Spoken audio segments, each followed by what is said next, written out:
Welcome to Carter's Retro Reviews. You know, some people have said to me that I'm not an emotional person. And first of all, that's simply not true.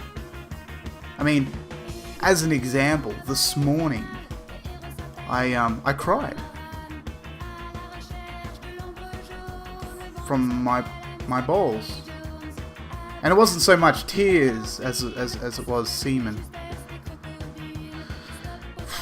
So really what I'm getting at is I had a wank this morning.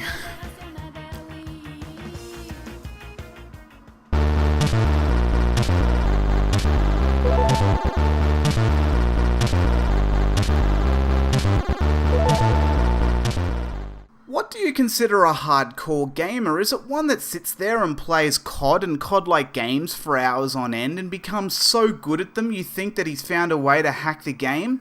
Or is a hardcore gamer more in the vein of a game historian who's played all the classics as well as modern titles? I think the title is bullshit either way, as I would consider myself more hardcore than those who spend more time playing video games than I do. You're really good at COD. Great. Yeah. You and a million other 12-year-olds. I guess it depends also on the demographic, really. 12-year-olds would prefer to play modern games every time. But hang on, I'm not saying all 12-year-olds are like that, but most of them are, and they're playing games like Halo, Battlefield, or COD, and they're kicking your ass in multiplayer. But have they ever played a game like Bobble or played the original Space Invaders? Do they even know what an original Atari 2600 is? Did they know the computer game market crashed in 1983? Bobble is a classic and it should not be missed, but why would I think that?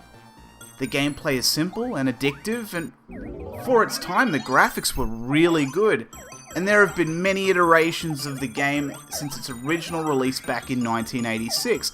On top of that, it was immensely popular. At its heart, it's really a bastard of a term. Hardcore gamer, that is, not Bobble.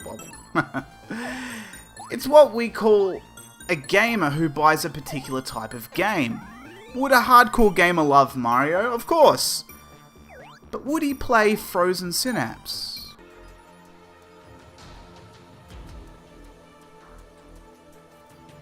Would he play Puzzle Quest or its sequel?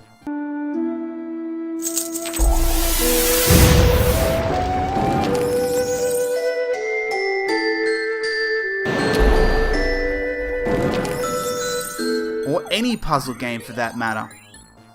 Wouldn't have the patience for it. Would he play any Sega Saturn game that wasn't any of the ones deemed a classic? Would he play Halo? Of course. COD? Of course. Any AAA title for any modern console? Most likely, but it also depends on personal taste. But I digress. You didn't come to watch a video on someone shitting all over trendy video games, because in a way, that too is trendy. You could argue that most genres are really rehashing most mechanics within their own genres. Would I hate on real-time strategies or RPGs? Unless there are specific titles that are terrible, no. Or a series which was once great is now pooping out total crap. What I'm trying to get at here is there are specific types of people, much like myself, who have packaged games like this that are targeted towards. Would I have picked this game up back in the day when it first came out? Absolutely. Games like this were aimed towards kids in their day, but that was 1986 and those kids grew up and they still might want to play these games. Would this be the best way to do it? No. Because this is a cash cow in the guise of a proper release. You can emulate these games for free. And the price for this release is way more than that. I believe I paid about $30 for my copy on eBay. If you were or are a dedicated collector like myself, you have some benefits here. The first is 2-player, which is convenient with 2 separate controllers. Loading is quick, graphics look spot on, and sound remains faithful to the originals. Games have not been tampered with, but that in itself poses its first problem I have. With not just Bobble, but all the games in this release. You can't save games.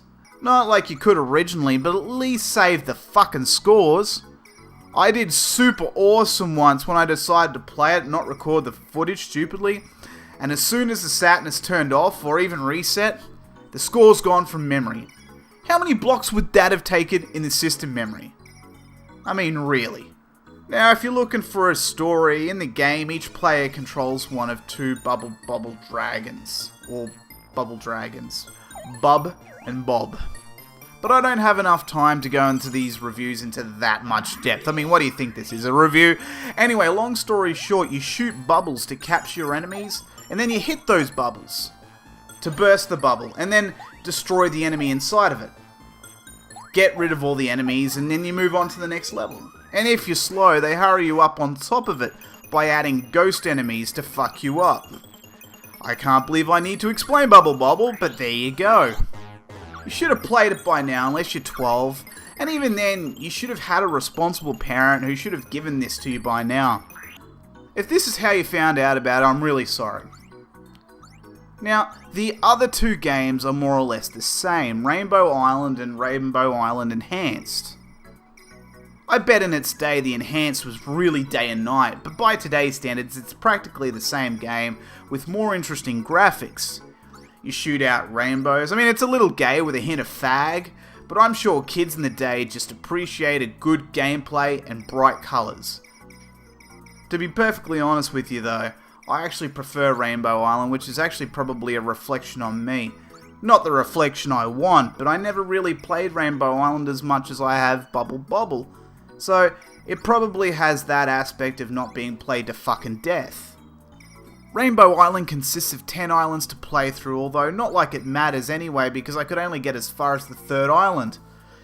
It's the sequel to Bubble Bobble, which is why they have it bundled together. Bub and Bob from the first title appear here in their human form, which is where the link is.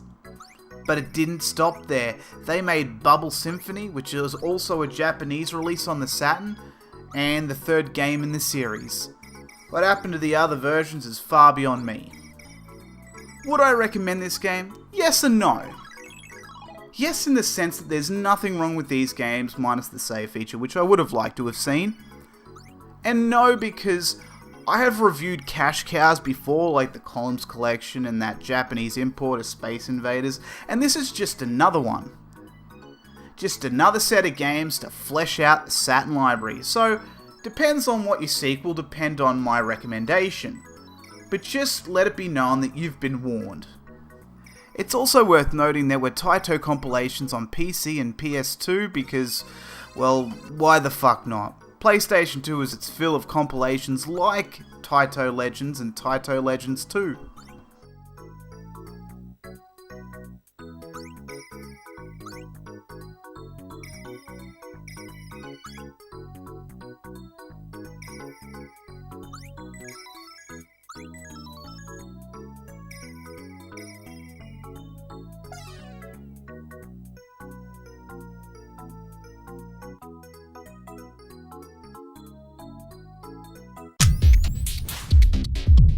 As always, thank you very much for watching. Click on the TV to see the last review, and click on the name underneath the television if you'd like to subscribe.